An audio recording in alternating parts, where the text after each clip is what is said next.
Opulent white walls, brilliant wooden floors, and high ceilings. When I opened my eyes, I was greeted with a sight that enraptured me. I was finally rich. I had finally achieved my dream. But not just on any magnitude. I had become a billionaire, like I'd always dreamed. I walked around in a daze, realizing that everything I touched was probably worth over $5,000. But suddenly, my paradise was interrupted with a tap on my shoulder. And when I turned around and blinked my eyes, the brilliant paradise was all gone, left by the dreary, bleak room of history in high school, with my annoying history teacher poking and prodding at me to see if I was still alive after I fell asleep in class. I didn't care about history. I wanted to go back to my dream. I wanted to make that dream a reality. But how? How can I, who's still so young, be able to become a billionaire?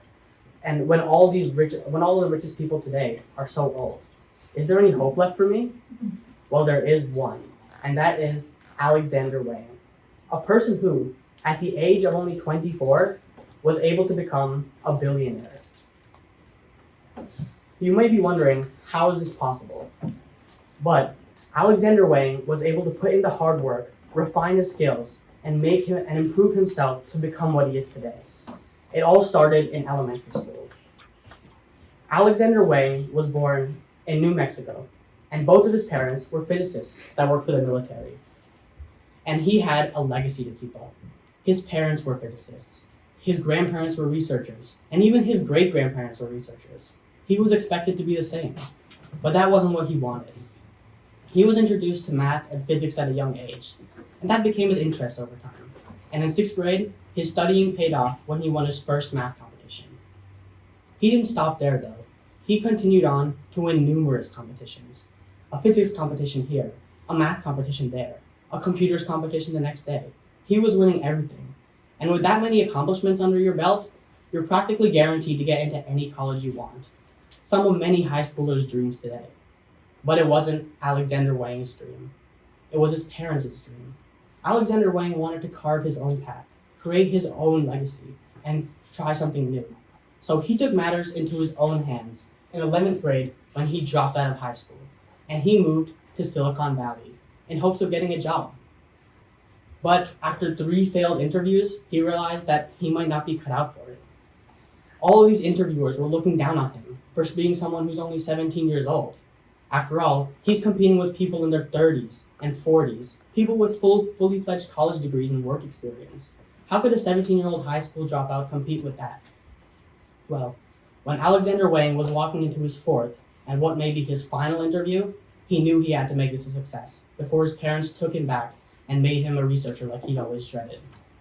So, he made sure to use his effective communication, a skill that he'd been refining for a long time now, and it eventually became his strongest weapon, as he was able to get a software job and a salary of over $100,000. At the age of 17 years old, that's practically anyone's dream. But Alexander Wang's interests were changing again. He wanted to move on to something new, try something else. So, at the age of 17, after a few months in his job, he left it. And he decided to go to college. His parents were furious from him constantly changing from place to place, but they also wanted him to go to college, so they were fine with this decision. But he found that it wasn't for him. He stayed there for 1 year and left it again. MIT, one of the most prestigious colleges, and he decided it wasn't for him. He was so nomadic that his parents were becoming furious. They wanted him to go to college, follow a set path, and become a researcher. They wanted to put him in a box, but he didn't want to be in that box. Alexander Wang had one final trick up his sleeve. He called together all of the people from his previous experiences, his friends from high school, his peers from MIT, his colleagues from work. He brought them all together to create one idea, Scale AI, a small company that he'd been working on for a long time. But now he had a new problem, and that was gaining funding for his business. He spent 2 years trying to find an investor, someone who'd fund his business and make it big. But after 2 years of trying, he was still unsuccessful. But after his years of persistence, he was finally able to gain $2 million in funding. And today, Scale AI is one of the biggest AI companies in the world, worth $7.7 billion. And its CEO, Alexander Wang, is still furthering it to create new facts to the company. So clearly, Alexander Wang is an extremely successful person. He went from place to place and finally settled on one interest that brought him to success. He had a dream, and he wanted to make it a reality. So he put in the hard work to make it a reality. But hard work isn't the only thing that makes a person. To make Alexander Wang, you need 3 ingredients. The first of these being a love for learning. Alexander Wang developed a love for learning from a young age. He was interested in physics and math. While originally he was forced by his parents, it eventually became his interest and fostered into something new, an interest in computers, an interest in artificial intelligence, and then finally his business. He was constantly moving from place to place and generating new interests until he finally found the one that brought him success.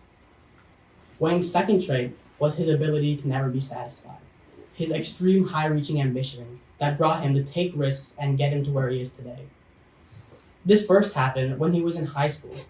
He dropped out of high school, leaving all of his academic accomplishments and academics behind, and he instead decided to work in a tech job.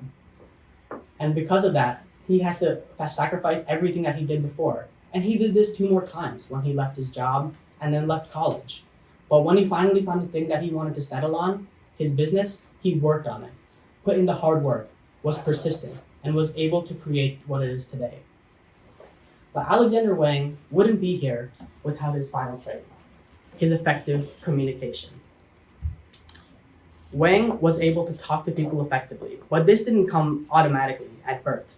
It came from practice. First, through his interviews at Silicon Valley, he had to work hard, and at first he failed. 3 interviews completely failed, and he almost lost all hope. But through that time, he was able to refine his abilities and make it very successful.